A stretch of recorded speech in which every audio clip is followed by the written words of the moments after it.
देवगढ़ के घने जंगलों से लकड़ियां काट कर राहुल बाजार में उन्हें बेचने पहुंचा, लेकिन आज उसे लकड़ियों के बदले बहुत कम पैसे मिले। अरे भैया, इतने कम पैसे? इतने में तो मेरी मेहनत का आधा भी दाम नहीं निकलेगा। भैया, तुम्हारी लकड़ियां बहुत कमजोर हैं, इनका इतना ही दाम दे सकता हूँ। अरे भैया, थोड़ा और देख लो, इतने में तो मेरा गुजारा भी नहीं होगा। नहीं भैया, अच्छी लकड़ियां लाओगे तो अच्छा दाम मिलेगा। ये कमजोर लकड़ियां हैं, इनका इतना ही दाम है। ये सुनकर राहुल का दिल टूट गया।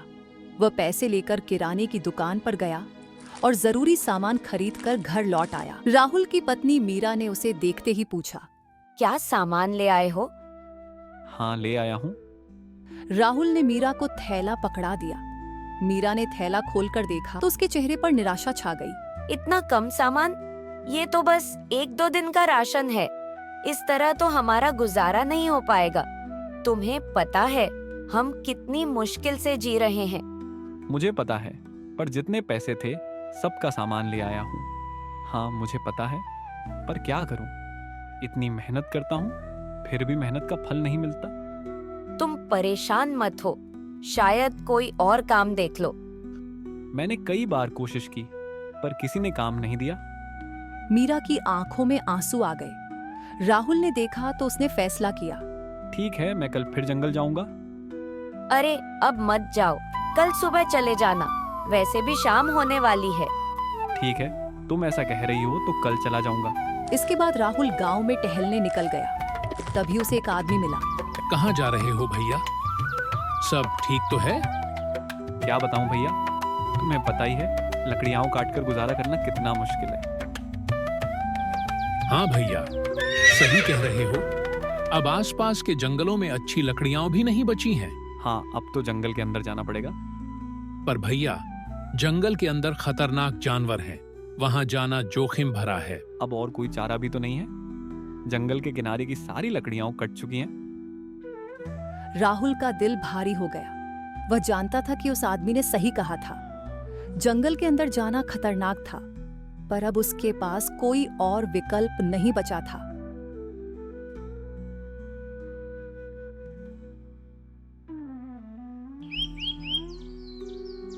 अगली सुबह राहुल कुल्हाड़ी लेकर जंगल के किनारे पहुंचकर उसने देखा कि वहां कोई अच्छे पेड़ नहीं बचे हैं। अरे, यहाँ तो लकड़ियां ही नहीं हैं। वो आदमी सही कह रहा था। अब जंगल के अंदर ही जाना पड़ेगा। राहुल को डर लग रहा था, क्योंकि जंगल के अंदर खतरनाक जानवर हो सकते थे, लेकिन उसके पास कोई और विकल्प नहीं था। अगर जंगल के अंदर नहीं गया तो आज घर पैसे नहीं ले जा पाऊंगा, और पैसे नहीं होंगे तो गुजारा कैसे होगा? ये सोचकर राहुल जंगल के अंदर चला गया। थोड़ा आगे जाने पर उसने इधर उधर पेड़ देखे, लेकिन कोई भी मजबूत पेड़ नहीं दिखा। अरे, यहाँ भी कोई अच्छा पेड़ नहीं है। लगता है और अंदर जाना पड़ेगा। राहुल और अंदर चला गया, लेकिन अब उसे डर लगने लगा। जंगल का वातावरण सुनसान और डरावना हो गया था। तभी उसे एक आवाज सुनाई दी, बचाओ, बचाओ, कोई है तो मुझे बचाओ। अरे, इस जंगल में ये किसकी आवाज है? आवाज सुनकर राहुल उसी दिशा में चल पड़ा। थोड़ी दूर जाने पर उसने देखा कि एक जाल में एक कौवा फंसा हुआ है। अरे, तुम तो कौवे हो। हाँ हाँ, मुझे बचाओ, मेरी जान बचाओ। पर तुम यहाँ कैसे फंस गए? वो सब बाद में बताऊंगा, पहले मुझे इस जाल से छुड़ाओ, नहीं तो मैं मर जाऊंगा। राहुल ने तुरंत कौवे को जाल से आजाद कराया, लेकिन जैसे ही कौवा आजाद हुआ, वह एक विशालकाय राक्षस में बदल गया। अरे, तुम तो राक्षस हो। हाँ, मैं राक्षस हूँ और अब मैं तुम्हें खा जाऊंगा। ये क्या बात हुई? मैंने तो तुम्हें बचाया और तुम मुझे ही खाने की बात कर रहे हो। ठीक है, आज तो मैं तुम्हें नहीं खाऊंगा, लेकिन अगर कल तुम यहाँ दिखाई दिए तो मैं तुम्हें मार डालूंगा। ये सुनकर राहुल का दिल धड़कने लगा। वह वहां से तेजी से भागा और जंगल से बाहर निकल आया। जंगल से भागकर बाहर आते ही राहुल की नजर एक साधु बाबा पर पड़ी। साधु बाबा एक पेड़ के नीचे ध्यान मग्न बैठे थे। उनकी शांत मुद्रा और तेजस्वी चेहरे ने राहुल को आश्चर्यचकित कर दिया। महाराज, महाराज। क्या हुआ बेटा? तुम इतने परेशान क्यों लग रहे हो? महाराज, मैंने एक राक्षस को आजाद कर दिया है। अब वह मुझे मारने की धमकी दे रहा है। क्या तुमने उस राक्षस को आजाद कर दिया? मैंने तो उसे कौवा बनाकर जाल में कैद कर दिया था। हाँ महाराज, मैंने उसे बचा लिया। मुझे नहीं पता था कि वह एक राक्षस है। राहुल ने साधु बाबा को पूरी कहानी सुनाई। साधु बाबा ने गहरी सांस ली और बोले, बेटा, तुमने अनजाने में एक बड़ी भूल कर दी है। वह राक्षस इस जंगल में कई सालों से लोगों को परेशान कर रहा था, इसलिए मैंने उसे कौवा बनाकर कैद कर दिया था। अब मैं क्या करूं महाराज? मुझसे बहुत बड़ी गलती हो गई है। चिंता मत करो बेटा, उसे फिर से कैद किया जा सकता है। साधु बाबा ने अपने कमंडल से थोड़ी सी भस्म निकाली और राहुल को देते हुए कहा, ये लो, ये भस्म है, इसे उस राक्षस के ऊपर डाल देना। जैसे ही यह भस्म उस पर पड़ेगी, वह फिर से कौवा बन जाएगा। धन्यवाद महाराज, आपने मेरी जान बचा ली। लेकिन एक बात याद रखना बेटा, यह काम आसान नहीं होगा। राक्षस अब तुमसे सतर्क होगा, तुम्हें चालाकी से काम लेना होगा। साधु बाबा की बात सुनकर राहुल ने हाँ में सिर हिलाया। वह भस्म लेकर घर की तरफ चल पड़ा, लेकिन उसके मन में अब एक नई उम्मीद जगी थी।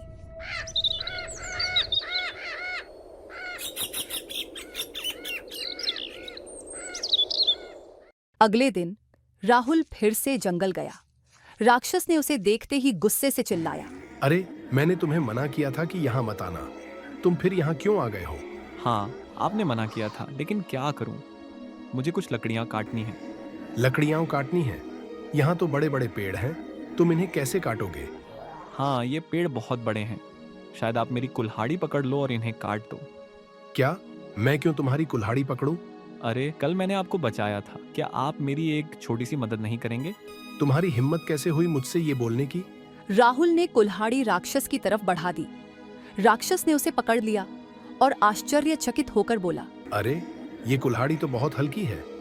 हाँ, बहुत हल्की है। अब जरा इन पेड़ों को काट दो। राक्षस को गुस्सा आया, लेकिन कल की बात याद करके उसने 4-5 पेड़ काट दिए। लो, तुम्हारे पेड़ काट दिए। अब खुश हो? हाँ, बहुत खुश हूँ, लेकिन इन्हें मेरे घर तक पहुँचा दो। क्या? मैं इन्हें तुम्हारे घर तक कैसे ले जाऊंगा? क्या तुमने मुझे अपना नौकर समझ रखा है? नहीं नहीं, आप तो हमारे राजा हैं। अगर आप ये काम करेंगे तो आपका नाम पूरे जंगल में फैल जाएगा। राहुल की चालाकी से राक्षस उसकी बातों में आ गया और लकड़ियां घर तक पहुंचा दी। जब राहुल की पत्नी मीरा ने राक्षस को देखा तो वह डर से कांप उठी। अरे, ये राक्षस कहाँ से आ गया? चिंता मत करो, ये हमारा मित्र है। अच्छा, तो मैं चलता हूँ, लेकिन कल जंगल में दिखाई मत देना। राक्षस के जाने के बाद मीरा ने राहुल से पूछा, ये राक्षस कहाँ से आ गया और तुम इसके साथ कैसे बात कर रहे हो? तुम परेशान मत हो, ये राक्षस हमें कुछ नहीं करेगा। कैसे नहीं करेगा? ये तो बहुत खतरनाक लग रहा था। हाँ, लेकिन अब ये हमारा काम करेगा। आज से हम अमीर हो जाएंगे। अमीर? कैसे? क्योंकि अब ये राक्षस रोजाना लकड़ियां काट कर लाएगा। मुझे तो यकीन ही नहीं हो रहा। ये सब क्या बकवास कर रहे हो? राहुल ने लकड़ियां बाजार में बेची और अच्छे पैसे कमाए। घर में पहली बार इतना सारा राशन आया। मीरा खुशी से झूम उठी। आज पहली बार घर में इतना सारा राशन आया है। मैं बहुत खुश हूँ। ये पहली बार नहीं है, अब तो ये हर रोज होगा। तुम चिंता मत करो।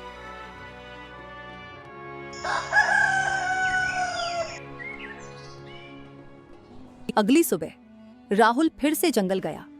वह लकड़ियां काटने लगा। तभी राक्षस ने उसे देख लिया और गुस्से से चिल्लाया, अरे, तेरी हिम्मत कैसे हुई यहाँ आने की?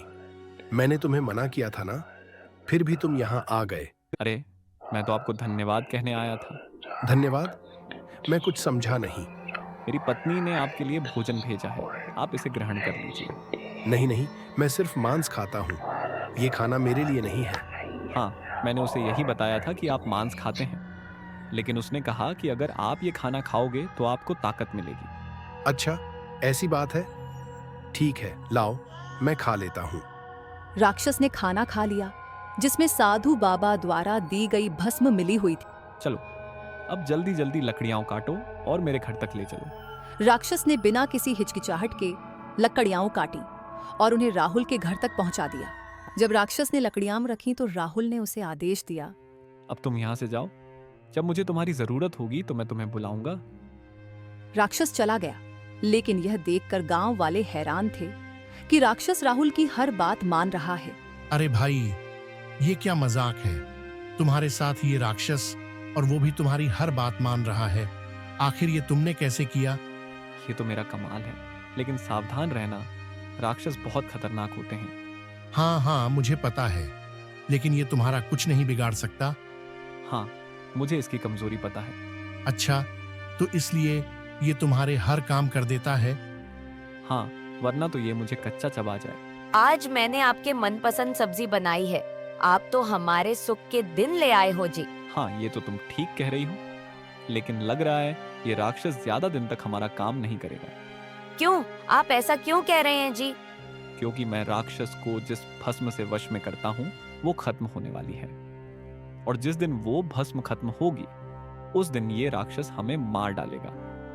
यह सुनकर मीरा और राहुल दोनों चिंता में डूब गए। तभी मीरा ने एक उपाय सुझाया।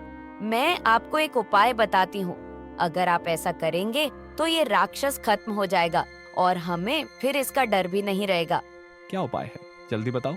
आपको जंगल में एक विशेष जड़ी बूटी ढूंढनी होगी। उसे राक्षस को खिलाने से वह हमेशा के लिए शांत हो जाएगा। राहुल ने मीरा की बात मान ली और अगले दिन जंगल की तरफ निकल पड़ा। अजी, आप कुछ भूल तो नहीं रहे? नहीं, मैं तो कुछ नहीं भूल रहा हूँ। अरे, रोटी ले जाना भूल गए। अरे हाँ, तुमने बिल्कुल ठीक कहा। लाओ, इसके बिना तो आज काम ही नहीं होगा। क्या जंगल में भूखे रहोगे? राहुल ने रोटी ली और जंगल की तरफ चल पड़ा। उसका मन उम्मीद और चिंता से भरा हुआ था। राहुल जंगल में लकड़ियां काटने लगा। तभी राक्षस ने उसे देख लिया और गुस्से से चिल्लाया। तुम यहाँ क्या कर रहे हो?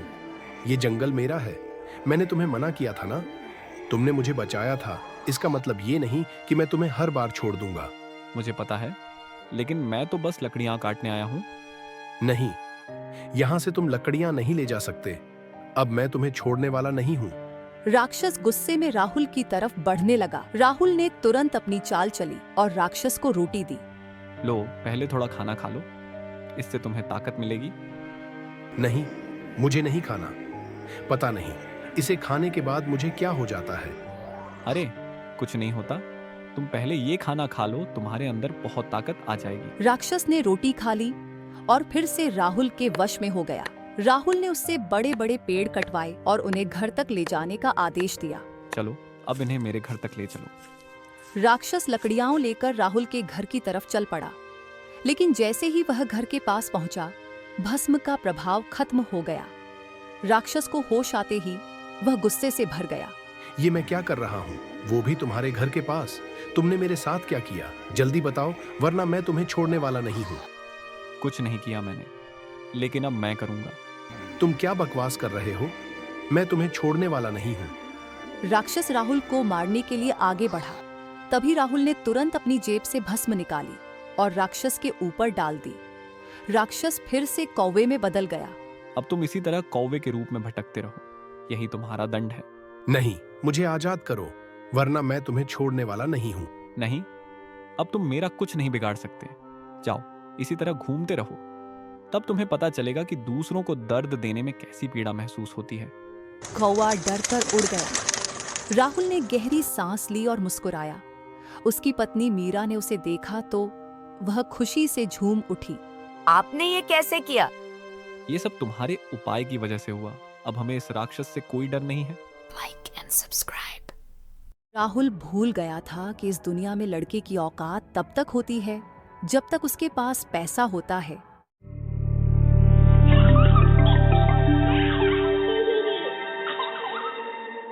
राहुल एक नामुराद और कामचोर लड़का था।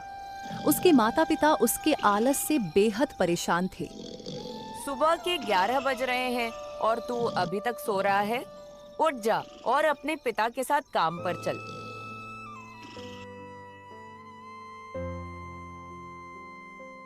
सोने दो ना माँ। मैं एक बहुत ही सुंदर सपना देख रहा था। मैं एक बड़े से घर का मालिक था और वहाँ बहुत स्वादिष्ट खाना था।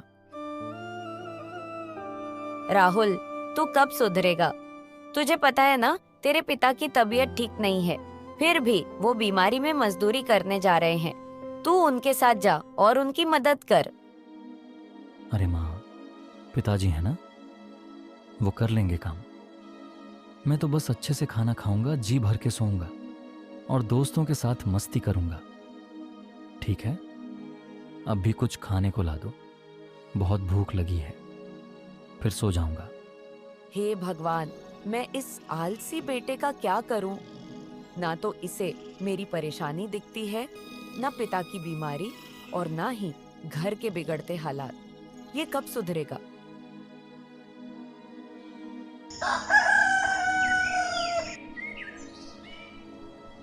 राहुल के पिता को उस दिन एक नया काम मिला था।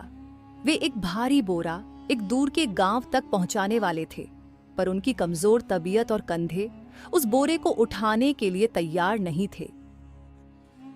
राहुल, ये बोरा एक पते पर पहुंचाना है। मेरे कमजोर कंधे इसे उठा नहीं पा रहे हैं, तू इसे ले जा। ठीक है पिताजी, आप जाओ, मैं इसे लेकर आता हूं।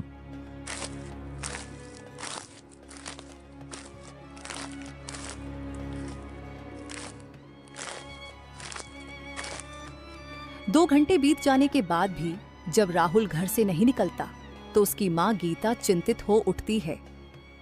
बेटा, ये बोरा पहुंचा दे, वरना वो काम तेरे पिता के हाथ से निकल जाएगा। मुझे तेरी मौसी के घर जाना है, वो बहुत बीमार है। चिंता मत करो माँ, तू आराम से मौसी के घर जा, मैं थोड़ी देर में बोरा पहुंचा दूंगा।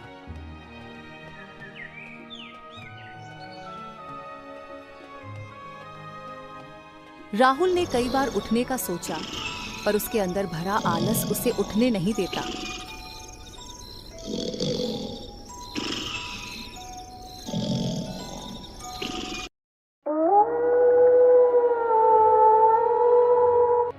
रात को जब राहुल के माता पिता घर लौटते हैं तो वे राहुल पर भड़क उठते हैं। राहुल, तेरा ये आलस हमें बर्बाद करके छोड़ेगा। तुझे ये बोरा पहुंचाने को कहा था, तेरी वजह से मेरा इतना बड़ा काम चला गया। मैंने सोचा था पिताजी थोड़ी देर में पहुंचा दूंगा, फिर मेरी आंख लग गई और मैं सो गया। अभी मुझे भूख लगी है, मेरे खाने के लिए कुछ बना दो माँ। राहुल को माँ बाप के गुस्से से कोई फर्क नहीं पड़ता। ये देखकर उसके माता पिता चिंता में डूब जाते हैं।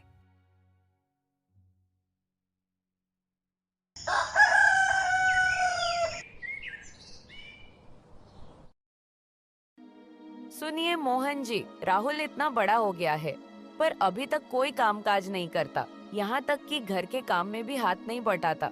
ऐसे कैसे चलेगी इसकी जिंदगी? चिंता तो मुझे भी हो रही है। इसकी उम्र के सारे लड़के कितने कामयाब हैं, कितना पैसा कमा रहे हैं, और ये है जिसने तो मेरी बेइज्जती करवा के रखी हुई है। आप सही कह रहे हो। क्यों ना हम राहुल का विवाह करवा दें किसी अच्छी लड़की से। पत्नी की जिम्मेदारी सर पर पड़ेगी तो क्या पता वो अपना ये आलस भूल जाए और एक जिम्मेदार पति बन जाए। ये सोचकर दोनों पति पत्नी की चिंता जैसे थोड़ी हल्की हो गई। मोहन ने अपने ही गांव की एक सुंदर और घरेलू लड़की आशा से राहुल का विवाह करवा दिया।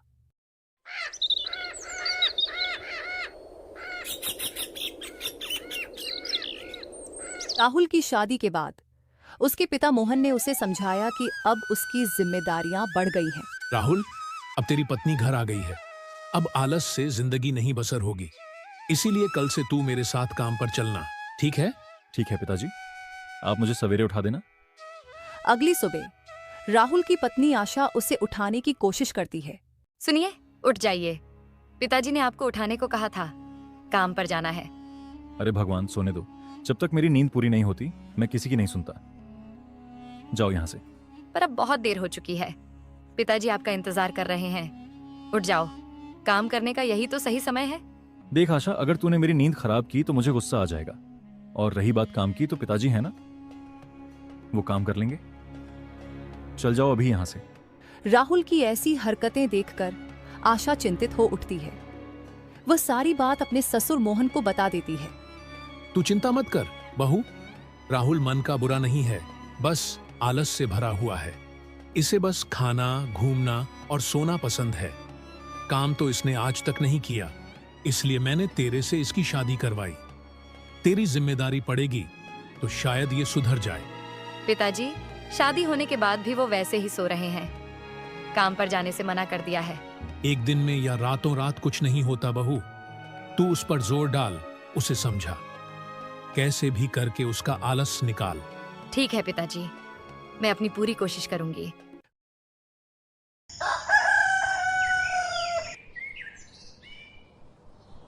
कुछ दिनों बाद राहुल अपनी आदतों से बाज नहीं आता। इसमें मैंने कुछ सामान लिखा है, वो ला दो।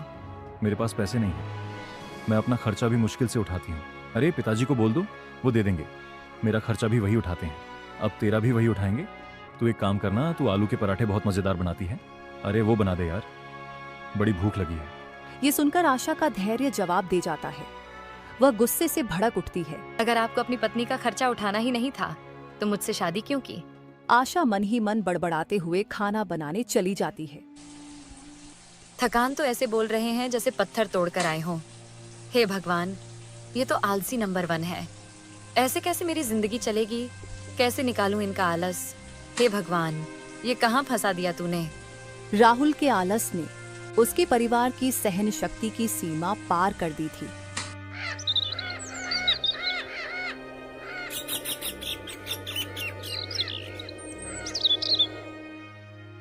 एक दिन जब मोहन को काम नहीं मिला और घर में खाना भी नहीं बना तो स्थिति और गंभीर हो गई। आशा, यार आज दोस्तों के साथ बहुत मस्ती की, अब जल्दी से खाना बना दो, मेरी भूख से बुरा हाल है। खाना? घर में खाना नहीं है। पिताजी की तबीयत ठीक नहीं थी, फिर भी वो मजदूरी करने गए। बीमार होने की वजह से किसी ने उन्हें काम नहीं दिया। आज कुछ नहीं कमाया। अरे यार, ये सब तो ठीक है, पर मैं भूखा नहीं रह सकता। पिताजी कुछ तो इंतजाम करो, किसी से उधार ले लो, मुझे खाना चाहिए। मोहन का सब्र अब टूट चुका था। वह गुस्से से चिल्ला उठे। बस बहुत हो चुका राहुल, तू कोई छोटा बच्चा नहीं है कि अब भूखा नहीं रह सकता।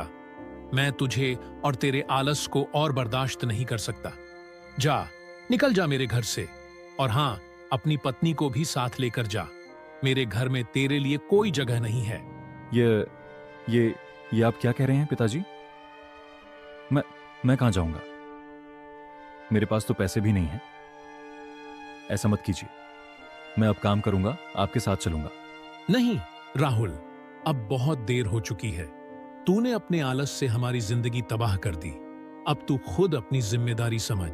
राहुल अपने पिता से बहुत मिन्नतें करता है, पर मोहन उसकी एक नहीं सुनते। वह दोनों को घर से निकाल देते हैं।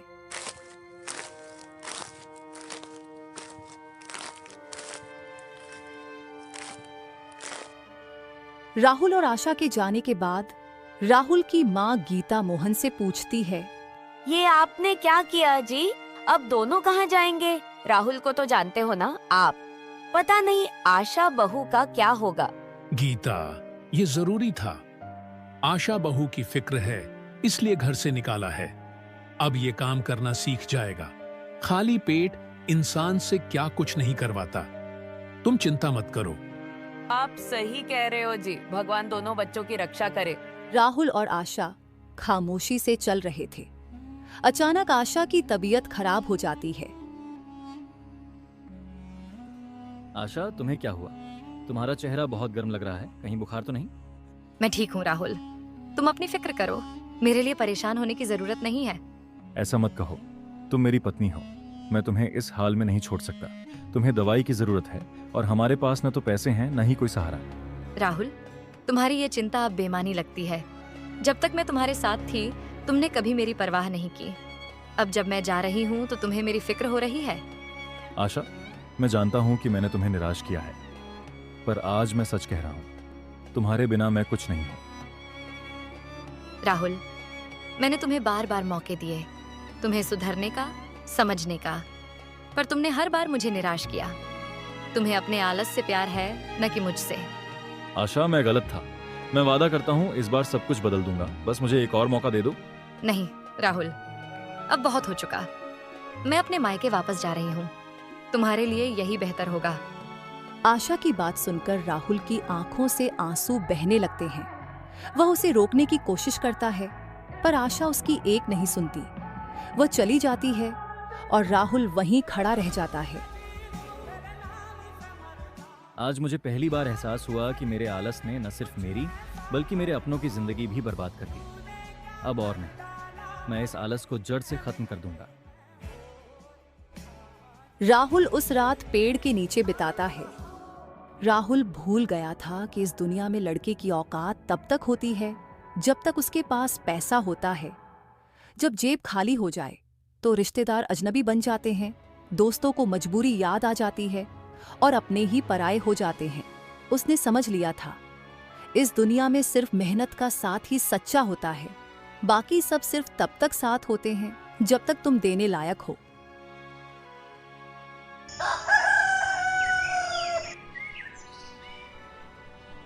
सुबह होते ही वह काम ढूंढने निकल पड़ता है। 10 जगह धक्के खाने के बाद भी जब काम नहीं मिलता तो वह एक आखिरी सेठ के पास पहुंचता है। सेठ जी, मदद कीजिए। मेरी पत्नी बीमार है, मुझे उसके इलाज के लिए पैसे चाहिए। मैं कोई भी काम करने के लिए तैयार हूं। ठीक है, पर पैसे मैं सिर्फ 100 रुपए ही दूंगा। तुझे चाहे तो कर ले, वरना रास्ता नाप ले। बहुत बहुत धन्यवाद सेठ जी, मैं काम करूंगा। कड़ी मेहनत करने के बाद सेठ 100 रुपए राहुल के हाथों पर रख देता है। राहुल उन पैसों को देखकर मुस्कुरा उठता है। ये मेरी मेहनत की पहली कमाई है। जब आशा ये देखेगी तो खुश हो जाएगी। मैं अभी उसके पास जाता हूं। आशा, मैं आ गया। आज पहली बार मेरी मेहनत से कमाए हुए पैसे लेकर आया हूं। चल, मैं तुझे डॉक्टर के पास ले चलता हूं। राहुल, तुम्हें समझने में बहुत देर हो गई। पिताजी ने मुझे डॉक्टर को दिखाया था। उन्होंने कहा कि मुझे एक गंभीर बीमारी है और इसके इलाज में बहुत पैसे लगेंगे। पिताजी के पास इतने पैसे नहीं हैं और तुम भी पैसे नहीं कमाते, इसलिए अब मेरा बचना मुश्किल है। ये सुनकर राहुल के पैरों तले जैसे जमीन खिसक जाती है। नहीं आशा, ऐसा नहीं हो सकता। हे भगवान, ये क्या हो गया? राहुल, मैंने तुम्हें बार बार मौके दिए पर तुम नहीं बदले। अब बहुत देर हो चुकी है। नहीं आशा, अब मैं बदल चुका हूं। जितना भी पैसा लगेगा मैं कमाऊंगा। मैं तुझे कुछ नहीं होने दूंगा, चाहे मुझे कितनी भी मेहनत क्यों ना करनी पड़े। पर कैसे राहुल? तुम्हें तो काम करना भी नहीं आता। तुम कैसे इतने पैसे कमाओगे? तू चिंता मत कर। अब मुझे समझ में आ गया है कि जिंदगी क्या है और अपनों का क्या मतलब होता है। मैं दिन रात मेहनत करूंगा और तेरा इलाज करवाऊंगा। राहुल, तुमने पहले भी ऐसे वादे किए थे। मुझे डर है कि तुम फिर से वही आलसी इंसान बन जाओगे। आशा, ये मेरा आखिरी मौका है। बस एक बार मुझ पर भरोसा कर लो, मैं तुझे निराश नहीं करूंगा। राहुल की बात सुनकर आशा चुपचाप हाँ कर देती है। अगली सुबह राहुल काम की तलाश में निकल जाता है। राहुल पूरे गांव में काम ढूंढता है, पर कहीं भी उसे काम नहीं मिलता। वह थककर एक पेड़ के नीचे बैठ जाता है और सोचने लगता है। ऐसे तो समय बर्बाद हो जाएगा। मुझे कुछ तो करना होगा, कुछ ऐसा जो मुझे आता हो। तभी राहुल को एक विचार आता है। उसे याद आता है कि आशा ने उसे आलू के पराठे बनाना सिखाया था और वे बहुत स्वादिष्ट बनते हैं। वह सोचता है, क्यों ना मैं आलू के पराठे बेचकर पैसे कमाऊं। हाँ, यही करूंगा। आशा ने मुझे ये सिखाया है और मैं इसे बेचकर पैसे कमाऊंगा। राहुल अपने पास बचे हुए पैसों से आलू और आटा खरीदता है और गांव के बाजार में एक छोटी सी दुकान लगाता है। वह ताजे और गर्मा गर्म आलू के पराठे बनाकर बेचने लगता है। ये लीजिए, गर्मा गर्म आलू के पराठे बहुत स्वादिष्ट हैं। एक बार चखकर देखिए।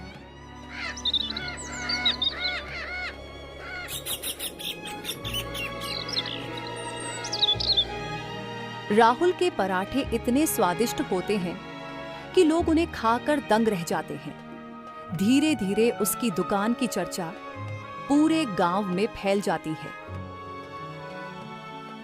कुछ हफ्तों बाद राहुल ने इतने पैसे कमा लिए कि वह आशा का इलाज करवा सके। वह पैसे लेकर आशा के पास जाता है।